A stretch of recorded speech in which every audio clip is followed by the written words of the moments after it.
देवराज को शिवलोक की प्राप्ति।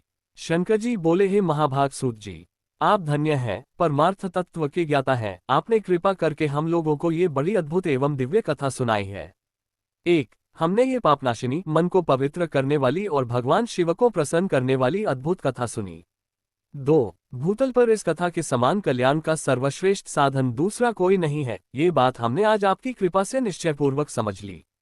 हे सूत जी, कलियुग में इस कथा के वाचन द्वारा कौन कौन से पापी शुद्ध होते हैं, उन्हें कृपापूर्वक बताइए और इस जगत को कृतार्थ कीजिए।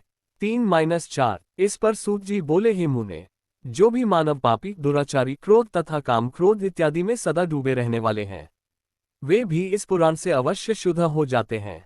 5, ये कथा वास्तव में उत्तम अति उत्तम ज्ञानयज्ञ है, जो सदा सांसारिक भोग और मोक्ष को देने वाला है, सभी पापों को नष्ट करने वाला है और भगवान शिव को प्रसन्न करने वाला है। जो अत्यंत लालची, सत्यविहीन, अपने माता पिता से द्वेष करने वाले, पाखंडी तथा हिंसक वृत्ति के हैं, वे भी इस ज्ञानयज्ञ से शुद्ध हो जाते हैं। अपने वर्णाश्रम धर्म का पालन न करने वाले और ईर्ष्याग्रस्त लोग भी कलिकाल में इस ज्ञानयज्ञ के द्वारा पवित्र हो जाते हैं। 6-8, जो लोग छल कपट करने वाले, क्रूर स्वभाव वाले और अत्यंत निर्दयी हैं, कलियुग में वे भी इस ज्ञानयज्ञ से शुद्ध हो जाते हैं। ब्राह्मण के धन से पलने वाले तथा निरंतर व्यभिचार परायण जो लोग हैं, वे भी इस ज्ञानयज्ञ से इस कलिकाल में भी पवित्र हो जाते हैं। जो मनुष्य सदा पापकर्मों में लिप्त रहते हैं, शठ हैं और अत्यंत दूषित विचार वाले हैं, वे कलियुग में भी इस ज्ञानयज्ञ से निर्मल हो जाते हैं। दुश्चरित्र, दुर्बुद्धि, उद्विग्न चित्त वाले और देवताओं के द्रव्य का उपभोग करने वाले पापीजन भी कलिकाल में भी इस ज्ञानयज्ञ से पवित्र हो जाते हैं। 9-12, इस पुराण के श्रवण का पुण्य बड़े बड़े पापों को नष्ट करता है, सांसारिक भोग तथा मोक्ष प्रदान करता है और भगवान शंकर को प्रसन्न करता है। 13, इस संबंध में मुनिगण इस प्राचीन इतिहास का उदाहरण दिया करते हैं, जिसके श्रवण मात्र से पापों का पूर्णतया नाश हो जाता है। 14, पहले की बात है कि रतंग में एक ब्राह्मण रहता था, जो अज्ञानी, दरिद्र, रस बेचने वाला तथा वैदिक धर्म से विमुख था। वह स्नान संध्या आदि कर्मों से भ्रष्ट हो गया था और वैश्यवृत्ति में तत्पर रहता था। उसका नाम था देवराज। वह अपने ऊपर विश्वास करने वाले लोगों को ठगा करता था। उसने ब्राह्मणों, क्षत्रियों, वैश्यों, शूद्रों तथा दूसरों को भी अनेक बहानों से मारकर उनका धन हड़प लिया था।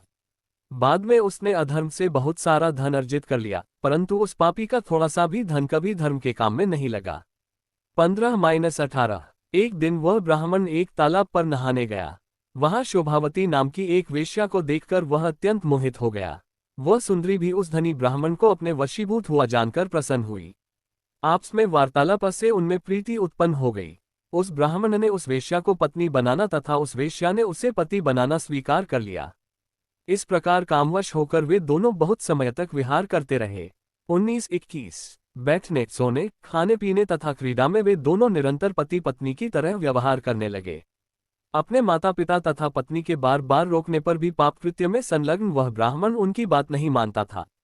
22-23, एक दिन रात्रि में उस दुष्ट ने ईर्ष्यावश अपने सोए हुए माता पिता और पत्नी को मार डाला और उनका सारा धन हर लिया।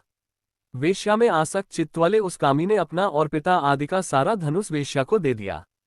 वह पापी अभक्ष्य, भक्षण तथा मद्यपान करने लगा और वह नीच ब्राह्मण उस वेश्या के साथ एक ही पात्र में सदा झूठा भोजन करने लगा। 24-26, एक दिन घूमता घामता वह दैवयोग से प्रतिष्ठानपुर झूस प्रयाग में जा पहुंचा। वहां उसने एक शिवालय देखा, जहां बहुत से साधु महात्मा एकत्र हुए थे। 27, देवराज उस शिवालय में ठहर गया और वहां उस ब्राह्मण को ज्वर आ गया। उस ज्वर से उसको बड़ी पीड़ा होने लगी। वहां एक ब्राह्मण देवता शिवपुराण की कथा सुना रहे थे। ज्वर में पड़ा हुआ देवराज ब्राह्मण के मुखारविंद से निकली हुई उस शिवकथा को निरंतर सुनता रहा। 28, शिव पुराण हिंदी कहानी, दूसरी कथा समाप्त। शिव पुराण इन हिंदी स्टोरी टू एंड।